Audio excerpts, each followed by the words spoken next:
Hero junior NTR Telangana హైకోర్టును ఆశ్రయించారు. Hyderabad Jubilee hills road number 75 లో ఉన్న ఓ స్థలానికి సంబంధించిన వివాదంలో పిటిషన్ దాఖలు చేశారు.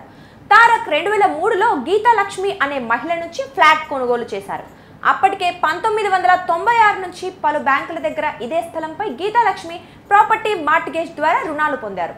3-4 బ్యాంకుల నుంచి ఫేక్ డాక్యుమెంట్స్ పెట్టి లోన్లు తీసుకున్నారు. అయితే జూనియర్ ఎన్టీఆర్ కు స్థలం అమ్మే సమయంలో ఈ విషయాన్ని గీతాలక్ష్మి దాచిపెట్టారు. 5 బ్యాంకుల నుంచి ఇదే డాక్యుమెంట్ మీద గీతాలక్ష్మి రుణాలు తీసుకున్నారు. కేవలం ఒక్క బ్యాంకులో మాత్రమే మార్టిగేజ్ లోన్ ఉన్నట్లు ఎన్టీఆర్ కు గీతాలక్ష్మి చెప్పారు.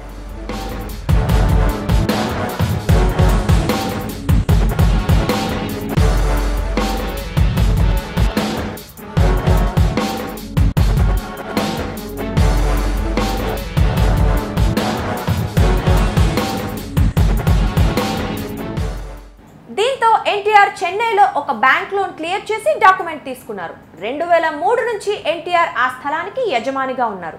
అప్పటి నుంచి మిగిలిన బ్యాంక్ మేనేజర్లతో వివాదం కొనసాగుతోంది. ఆ ప్రాపర్టీని స్వాధీనం చేసుకునేందుకు బ్యాంక్ మేనేజర్లు ప్రయత్నించారు. ఈ క్రమంలో బ్యాంక్ మేనేజర్లపై జూనియర్ ఎన్టీఆర్ పోలీసులకు ఫిర్యాదు చేశారు. 2019లో ఈ వ్యవహారంపై పోలీసులు ఛార్జ్షీట్ ఫైల్ చేశారు. తాజాగా డిఆర్టీలో జూనియర్ ఎన్టీఆర్ కు వ్యతిరేకంగా ఆర్డర్ వచ్చింది. దీంతో తారక్ తెలంగాణ హైకోర్టులో పిటిషన్ దాఖలు చేయగా జూన్ 3 లోపు డిఆర్టీ డాకెట్ ఆర్డర్ సబ్మిట్ చేయాలని కోర్టు కోరింది. ఈ పిటిషన్పై హైకోర్టు జూన్ 6న విచారణ చేపడతామని స్పష్టం చేసింది.